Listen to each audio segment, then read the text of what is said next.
தமிழக அமைச்சரவையை முதலமைச்சர் மு.க.ஸ்டாலின் மாற்றி அமைத்துள்ளார். இதுகுறித்த அறிவிப்பு செப்டம்பர் 28 இரவு வெளியானது. அதில் விளையாட்டுத்துறை அமைச்சராக இருக்கும் உதயநிதி ஸ்டாலின் துணை முதலமைச்சராக நியமிக்கப்படுவதாக அறிவிக்கப்பட்டது. செந்தில் பாலாஜி, ஆவடி நாசர் ஆகியோர் மீண்டும் அமைச்சராகி உள்ளனர். கோவி செழியன், சேலம் ராஜேந்திரன் ஆகியோர் புதிய அமைச்சர்களாக நியமிக்கப்பட்டுள்ளனர். தங்கம் தென்னரசு, ராஜகண்ணப்பன், பொன்முடி, கயல்விழி செல்வராஜ், மதிவேந்தன் உள்ளிட்டோரின் துறைகள் மாற்றி அமைக்கப்பட்டுள்ளன. செஞ்சி மஸ்தான், மனோ தங்கராஜ், ராமச்சந்திரன் ஆகியோர் விடுவிக்கப்பட்டுள்ளனர். துறை மாற்றப்பட்டதால் பொன்முடி அதிருப்தியில் இருக்கும் நிலையில் அமைச்சரவையில் இருந்து நீக்கம் செய்யப்பட்டதற்கு மனோ தங்கராஜும் கடும் அதிருப்தியில் இருக்கிறார். நன்றாக பணியாற்றியதற்கு கிடைத்த பரிசுதான் அமைச்சரவையில் இருந்து நீக்கமா என்ற கேள்வியை மறைமுகமாக கேட்கும் வகையில் எக்ஸ் பக்கத்தில் தன்னுடைய பணிகளை பட்டியலிட்டுள்ளார் மனோ தங்கராஜ்.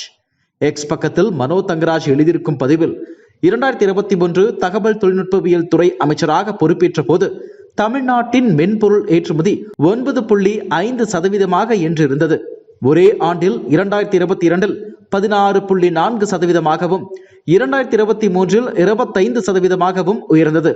2023 பால்வளத்துறை அமைச்சராக பொறுப்பேற்ற போது ஆவின் பால் கொள்முதல் நாளொன்றுக்கு 26 லட்சம் லிட்டராக இருந்தது. 2024 ஆவின் வரலாற்றில் முதன்முறையாக 38 லட்சம் லிட்டராக உயர்ந்தது. விவசாய பெருங்குடி மக்கள் உற்பத்தி செய்யும் பாலுக்கு உரிய விலை கிடைப்பதையும் 10 நாட்களுக்கு ஒருமுறை பால் பணம் பட்டுவாடா செய்வதையும் பொதுமக்களுக்கு எந்தவித தட்டுப்பாடுமின்றி பால் விநியோகம் செய்யும் நிலையை உருவாக்கியதும் மன நிறைவு தருகிறது. கன்னியாகுமரி மாவட்டத்தில் மதவாத சக்திகளின் பிரிவினை அரசியலை முறியடித்து மக்களை ஒன்றுபடுத்தி மாவட்டத்தை வளர்ச்சி பாதையில் எடுத்து சென்றுள்ளேன். இப்பணிக்கு ஒத்துழைப்பு அளித்த அனைவருக்கும் நன்றி.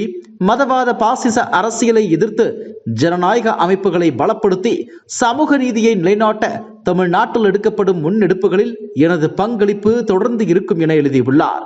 இதில் கவனிக்க வேண்டிய விஷயம் என்னவென்றால், அமைச்சராக பணியாற்ற வாய்ப்பு கொடுத்த திமுக தலைவர் தமிழ்நாடு முதலமைச்சர் மு.க.ஸ்டாலினுக்கு நன்றி என ஒரு வார்த்தை கூட இதில் இடம்பெறவில்லை. புதிய அமைச்சரவைக்கு வாழ்த்து தெரிவித்தும் துணை முதலமைச்சராக பொறுப்பேற்க இருக்கும் உதயநிதியை வாழ்த்தியும் அவர் எந்த பதவியும் போடவில்லை. இதில் இருந்தே அவர் அமைச்சரவை மாற்றத்தால் கடும் அதிருப்தியில் இருப்பதை தெரிந்து கொள்ள முடிகிறது. மேலும் நன்றாக பணியாற்றியதற்காக திமுக அவருக்கு கொடுக்கும் பரிசு இதுதானா என்றும் அவரது ஆதரவாளர்கள் கேள்வி எழுப்பியுள்ளனர். பாஜகவினர் கனிமவள கொள்ளையர் கொடுத்த அழுத்தத்தால் தான் மனோ தங்கராஜ் நீக்கப்பட்டிருக்கலாம் என்ற சந்தேகம் எழுகிறது என மக்கள் உரிமை பாதுகாப்பு மைய ஒருங்கிணைப்பாளர் வழக்கறிஞர் வாஞ்சிநாதன் கேள்வி எழுப்பியுள்ளார். மதுரையில் அவர் செய்தியாளர்களிடம் பேசும்போது, மனோ தங்கராஜை அமைச்சரவையிலிருந்து நீக்கியது முற்போக்காளர் மத்தியில் கேள்வியை எழுப்பியுள்ளது. குமரி RSS மாடல் என்பதை திராவிட மாடலாக மாற்றியவர் அவர். மோடிக்கு எதிராக 108 கேள்விகள் என்ற புத்தகம் எழுதியவர். கூடங்குளம் அணுமின் நிலையத்திற்கு எதிராக போராடியவர். ஆவினில் ஊழலை ஒழித்தார். மக்களவை தேர்தலில் கன்னியாகுமரியிலும் விளவங்கோடு இடைத்தேர்தலிலும் காங்கிரஸை வெற்றி பெற செய்தவர். அவர் செய்த தவறு என்ன என்பதை முதலமைச்சர் விளக்க வேண்டும்.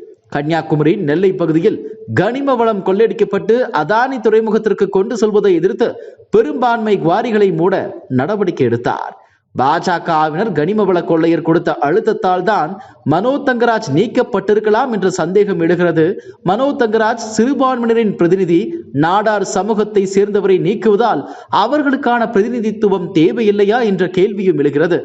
பாஜகவோடு திமுக நெருங்குகிறதா என்ற சந்தேகமும் எழுகிறது. இதற்கு முற்போக்கு அமைப்புகள் வீரமணி, திருமாவளவன், வைகோ மற்றும் கம்யூனிஸ்ட் கட்சியினர் என அனைவரும் கேள்வி எழுப்ப வேண்டும். மனோ தங்கராஜை மீண்டும் அமைச்சரவையில் சேர்க்க வேண்டும். கொள்கைவாதிகளை நீக்குவது பற்றி மூத்த அமைச்சர்கள் கேள்வி எழுப்ப வேண்டும். இதன் மூலம் திமுகவில் உட்கட்சி ஜனநாயகம் காப்பாற்றப்படும் என அவர் கூறியுள்ளார். இனிதான் கடும் அதிருப்தியில் உள்ள மனோ தங்கராஜ் அவர்கள் வேறு கட்சியில் இணைவார் என்ற எதிர்பார்ப்பும் எகிரியுள்ளது. என்ன நடக்கப் போகிறது என்பதை பொறுத்திருந்து பார்க்கலாம். இதுபோன்ற செய்திகளை மேலும் தெரிந்து கொள்ள எங்களது யூடியூப், Facebook மற்றும் Twitter ஆப்களை சப்ஸ்கிரைப் செய்யவும்.